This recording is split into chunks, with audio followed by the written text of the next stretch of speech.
Air hujan adalah berkah dari Allah yang melimpah dan berkelanjutan. Namun, polusi yang ada dalam air hujan seringkali berasal dari ulah manusia, seperti pencemaran udara dan lingkungan.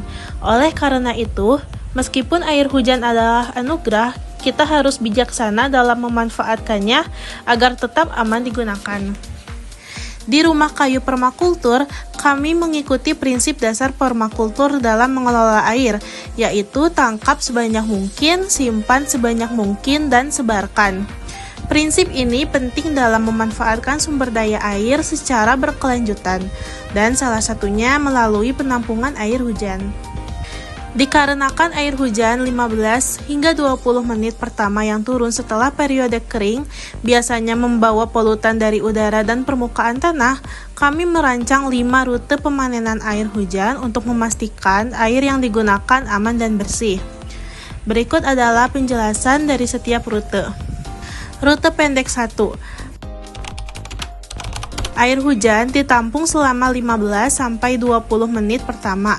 Setelah pipa merah penuh dengan air hujan kotor, air hujan yang lebih bersih masuk ke pipa biru dan mengalir ke bunker air. Air dari pipa merah tersebut mengandung pH asam, sehingga bisa kita manfaatkan untuk menyiram tanaman.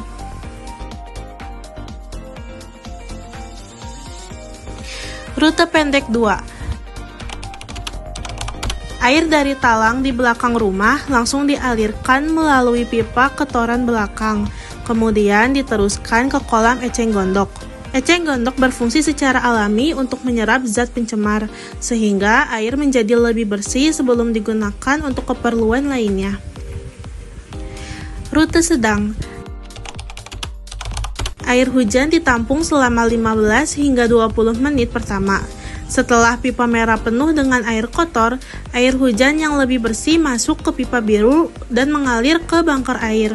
Di sini, air difilter menggunakan dakron serta batu bata dan juga arang yang sebelumnya sudah direndam dengan Biosoltamax. Bakteri Bacillus dari Biosoltamax membantu membunuh bakteri patogen di dalam air. Selanjutnya, air dialirkan ke toren belakang rumah dan kemudian masuk ke kolam eceng gondok untuk filtrasi tambahan. Rute panjang 1. Setelah ditampung selama 15-20 menit, air hujan yang bersih masuk ke pipa biru. Diteruskan ke bunker air, di mana air difilter menggunakan dakron, serta batu bata dan arang yang sebelumnya sudah direndam dengan Biosoltamax. Kemudian, air ini dialirkan ke filter di lantai 2 yang menggunakan zeolit, dan dilanjutkan melalui filter membran yang dirancang oleh Profesor Wenten. Air hasil filtrasi ini kemudian bisa digunakan melalui keran wastafel kanan yang besar dan biasa digunakan untuk mencuci piring. Rute panjang 2.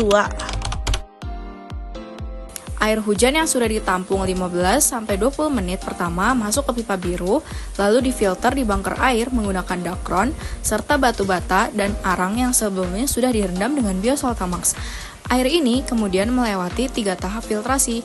Pertama, melalui filter batu zeolit di lantai 2, lalu melalui filter membran 1 yang dirancang oleh Profesor Wenten, dan terakhir melalui filter membran 2 dekat sink. Air hasil dari filtrasi 3 kali ini aman untuk diminum.